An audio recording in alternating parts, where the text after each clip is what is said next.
बहुत समय पहले एक घना जंगल था। उस जंगल में एक बड़ी ही चालाक मकड़ी रहती थी। वह एक पेड़ की शाखा पर सुंदर और मजबूत जाला बुनती थी। उसकी बुनाई इतनी महीन और कलात्मक होती थी कि कई जानवर उसकी तारीफ करते थे। उसी जंगल में एक मेहनती मधुमक्खी भी रहती थी।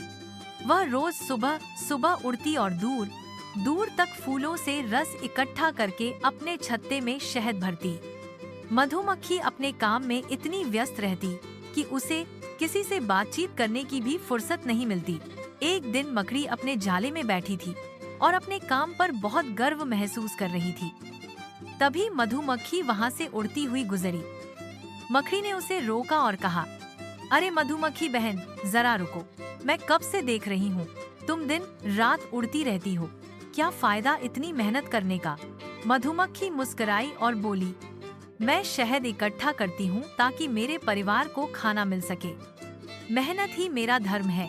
मकड़ी ने हंसते हुए कहा, तुम्हारा काम थकाने वाला और उबाऊ है। देखो मेरा जाल कितना सुंदर है। कोई मेहनत नहीं, बस बैठो और खाना खुद ही फौंस कर आ जाए।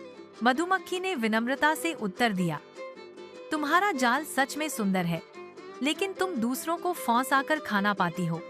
मैं अपनी मेहनत से शहद बनाती हूँ जिसे सब पसंद करते हैं, इंसान हो या जानवर। मकड़ी को थोड़ी जलन होने लगी, लेकिन उसने कुछ नहीं कहा। उसने सोचा, क्यों न मैं मधुमक्खी का छत्ता ढूंढकर उसका शहद चुरा लूं।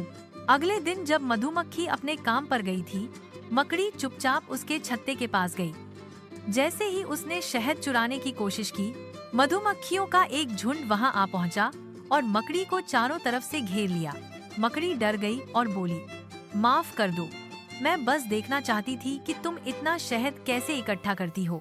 मधुमक्खी सामने आई और बोली, तुमने मुझे कभी गंभीरता से नहीं लिया और अब चोरी करने आई हो। अगर तुम चाहो तो मेहनत से खुद भी कुछ बना सकती हो। मकड़ी को अपनी गलती का एहसास हुआ। उसने मधुमक्खी से माफी मांगी और कहा, तुम सही कहती हो। दूसरों को फौंसाकर जीने से बेहतर है कुछ खुद मेहनत से बनाना। अब से मैं सिर्फ अपने जाले पर ही गर्व नहीं करूंगी, बल्कि मेहनत करना भी सीखूंगी।